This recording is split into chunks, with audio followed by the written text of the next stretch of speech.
Yes, sir. And we are back on the Rodriguez Show here on Hits 101 Radio. And we have our final guests for the episode. Now, let me take you guys back to June 15th, 2018. You came in with, was it like a Mario chain or something like that? Yeah, the Luigi Lego chain. Yeah. The Prince THS is here. How's it going, man? What's good, man? It's doing real good, man. Yeah, it's been a while, and you brought your executive producer on your new album, Manifest Destiny. Yeah, I did. Chris, how's it going, man? Oh, dude. Excellent, man. Bless. Thank Hey, you. cool. Thank you. Glad to be here. Yeah. This is dope.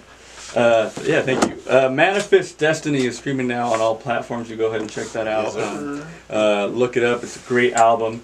How you been, man? It's been a while. I've been good, just busy. I've been good, just busy. Yeah, I see that you've been working since you were here. I've been trying, man. Thank you. Yeah, I've been doing everything I could possibly think of. Yeah. And when I was listening back to the interview, one of the things that we talked about back then was the Nipsey Hussle was one of your influences, and ever since you were here, like, how was that for you? I mean, obviously it was hard, but like it was. I didn't believe it. I was at a cipher. I was doing the cipher on Melrose at the time. So while we were filming, I heard he got shot. And I'm like, dang, another rapper got shot. I didn't think he was gone though. Yeah. I just thought, okay, he got shot. You know what I'm saying? Whatever. By the time I made it to somebody's house, they was like, nah, he gone. I'm like, he gone? They're like, yeah, he gone. And it was just like dead silence. I was like, it didn't make sense. Yeah. Like, it just didn't seem right. You know what I'm saying? I'm like, I couldn't figure it out. I just couldn't figure it out. And I never watched I couldn't watch the video because they show it. I didn't want to see it. Yeah. We were here in the studio recording the show, and it was a bad time, man. But he was a great influence on your music, and you guys are, and we as like a Southern California music scene, we're still pushing. Everybody, after it was like the marathon continues, we're all pushing, man. So. Shout out Nipsey Hussle, rest in peace. I didn't mean to start on a bad note. It was just like it was a big influence. That's true. I mean, he was not only an influence on myself as an artist, like a lot of other artists, but the city of Los Angeles. He was a really good role model. For a lot of people, he was a big influence in a lot of different ways. Yeah. So it just sucks. Yeah. And now I have to switch it to something more positive. The album. Yeah. How long did it take for you to make that? How long was the process of the album? I want to say it just took all of last year, like all of 2019. There was maybe 3 songs on there that I had recorded before last year. Yeah. And I just sat on like 3 tracks. Everything else was all of last year, like down to. When was it, like November when I said I'm not recording nothing else? Yeah. It was like November. Yeah. So basically, but that was good though. Literally, it took all of last year for the most part. Yeah. And how did you choose Chris to work with? How did you guys come together for this? Okay, so I know Chris through a mutual friend of ours. His name is Oso California. Shout out to Oso California. He's on the album, yeah. He's on the album. I think right now his Instagram is The New California. Yeah. But if you Google for Oso, now, you got about a week before he changes it. Yeah. So I met Chris through Oso, and then from the first recording session I had with Chris, it was a 4-hour block, and I just crammed so much into that. But he was able to work with me a lot, and we just had a really dope chemistry. And he's local. He's out of Long Beach on the borderline of Compton, and I'm on the north side of Long Beach. So it was just like it was like a home. It was like a second home, like almost instantly. So I just felt very comfortable. And you gotta have that type of feel when you're gonna do a whole body of work. You definitely gotta feel comfortable where you at. Yeah. So it just felt right. Yeah. You know what I mean? It just felt right. So what was your role as the executive producer? Like, what would you? Me really to keep him focused, man. One of the things that Prince has a really rough time with is making sure that every word you can actually hear him. Yeah. And he'll spend at least an hour making sure that the phrasing is right, the timing is right, and he's always the one that says I can do it better. It could be a week later when we're done mixing, he can go, you know what, Chris, I can do that better. Let me go back in, and I just got to be open and ready for that. And I tried to be the whole time. So how did you feel about the moment where you started cracking up with that one song where you were like, I can't do it without laughing? It's a fact. What was the ponytail where he's like, I'll pull your whole weave out. Yeah. Don't even. He goes, Better I'll not put your, cry. You better not cry. I'm gonna put your. Well, if you haven't heard the song, it's not violent. It's just talking about I need a girl with a ponytail. It's called Ponytail. Yeah, I'm saying. Oh my gosh! Shout out to Ponytail. Yeah, That was man. just one of those lines where the whole song was. I wanted to take a step back and not be so serious, and I was just joking around. That was one of those lines when I was in the studio with Chris. I said it to see if he was gonna tell me I need to change it because I almost didn't even say that. You know what I'm saying? But I was like, it's funny, and I can't help but laugh every time I say it. Every time before I even perform the song, I start laughing. I look at Chris like, you already know what I'm about to say. So it was just something to be funny, and we just decided to go ahead and keep it. Like I know people was gonna have something to say about it. It was fun though. That's It's a fun track. It's a That's fun why I did it. It's a fun track. Ponytail. So what was your favorite track if you had to pick one? Oh man. And you, Okay. Chris, same question for you after. Probably On the North. On the North? The North. The Yeah, North, I changed yeah. to The North. That's probably my favorite one. Just because I am from Long Beach, but thanks to Snoop, everybody just they think about the East Side. Yeah. That's what's known as the East Side. So I did do a song called The City The for City the was whole on city, it, yeah. but the North is just drawing attention to my particular part of town. So I think that's I want to go with that as my favorite, just because I've played this album so many times. But that's the one where I usually just like I take a step back, I turn it up, I relax, and I just listen to it like that. Yeah. I think that's my favorite one. We gotta draw some attention to some of these tracks. So Stop Tripping, Cuddy Dre, who you know, Dre. Cuddy Yeah, Dre yeah. produced that. Yeah. The song he just titled the beat itself "Stop Tripping," Yeah. and then he gave it to me, and it became the name of the song. Oh, okay. So that's because of him.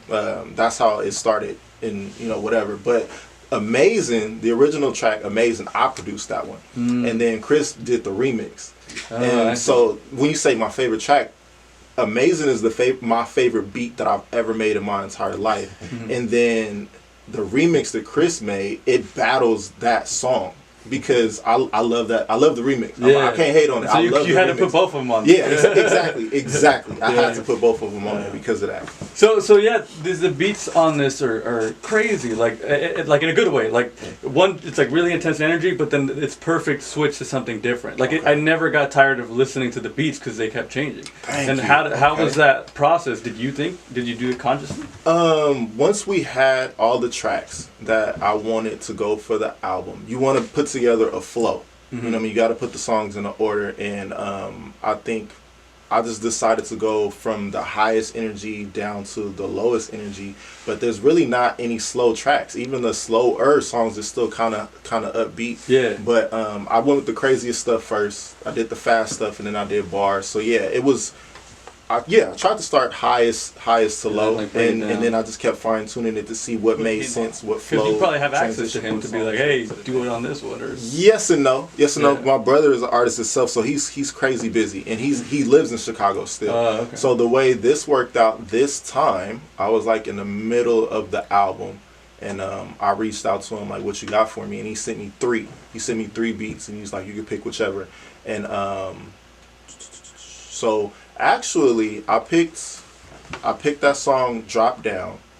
And then the other 2 we ended up collaborating on, but they're separate. They're not on the album. Now Money Talk was his. Money Talk was his song, and it has like another guy. His name is Skrilla. Shout out to K Skrilla. But we already shot the video for that. That's been out or whatever.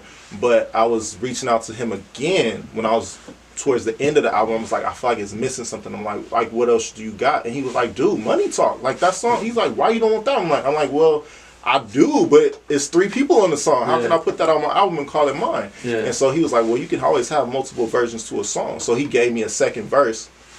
So on the album, actually, it's just he has one verse and I have another verse because he decided that it would have been too long to have with three verses. three Yeah. verses. So now you have the version that's just my brother's verse and my verse, and that song went through a process, but that's how it ended up. on the album. Manifest Destiny. I think it's like one of those where it's hard to keep, as an independent artist, sometimes it's hard to keep people's attention on an album. And in this one, it kept my attention all the way I through. appreciate that. I appreciate that. So is there anything about your style since the last time you were here, in this last year and a half, that has changed, like the way your music is? Have you noticed? I think I've learned a lot more about what I can do and how it comes across and things like that.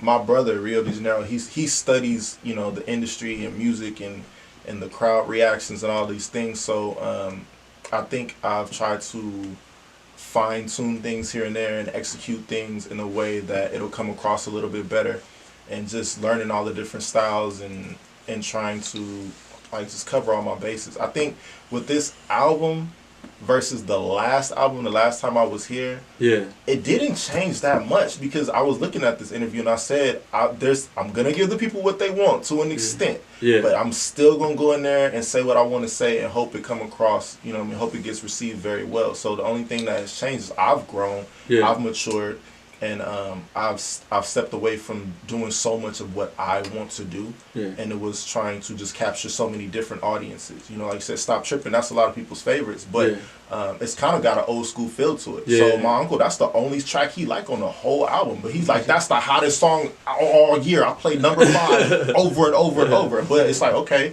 so I didn't want to just capture the younger crowd. I didn't want to just capture any one particular target. I wanted to cover everything.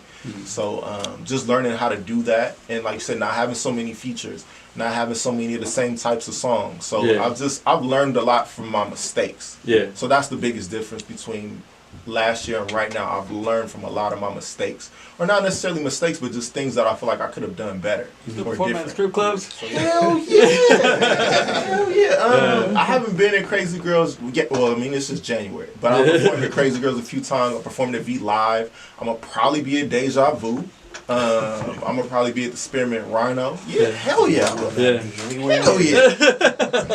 He's like, just so everybody knows, Yeah, I will yeah. not be there. No, baby, I will not approach. Okay, so we just had the release party. That was dope. The first video was out, the Manifest Destiny intro. That video is out right now. We decided that Ponytail is gonna be the next music video. And so yeah, I kind of wanted to just fill it out and see what the smartest thing to do was. I was stuck for a minute, didn't know what I wanted to do next, but right now I'm promoting the album. I'm starting to put attention on the video, and then I'm gearing up for the next music video. And I know the summer is usually when a lot of things cracks off. Yeah. But at the end of the year, towards September, I really want to tour. I really want to, because I still have a day job. But my plan, and I'm saying this publicly, hopefully my boss don't hear this, but he already know. He follow my Instagram, so he already know. But at some point, I want to step away from working a 9 to 5 and just go 100% into entertainment, not just music, but entertainment. So I want to travel. You know what I mean? I got to get out of my city, my state, my country. You know what I'm saying? So that's the overall goal, is to be able to travel and perform. I've never been able to do that. Well, I'm sure it'll work out, man. I believe so. Yeah, I believe so. Yeah, this year you have the perfect project to be putting down. The people that have never heard it, they'll see you perform it live and they'll be hooked. Man. Thank you. Damn, thank you. I appreciate that. Chris, what about you? What do you got coming up?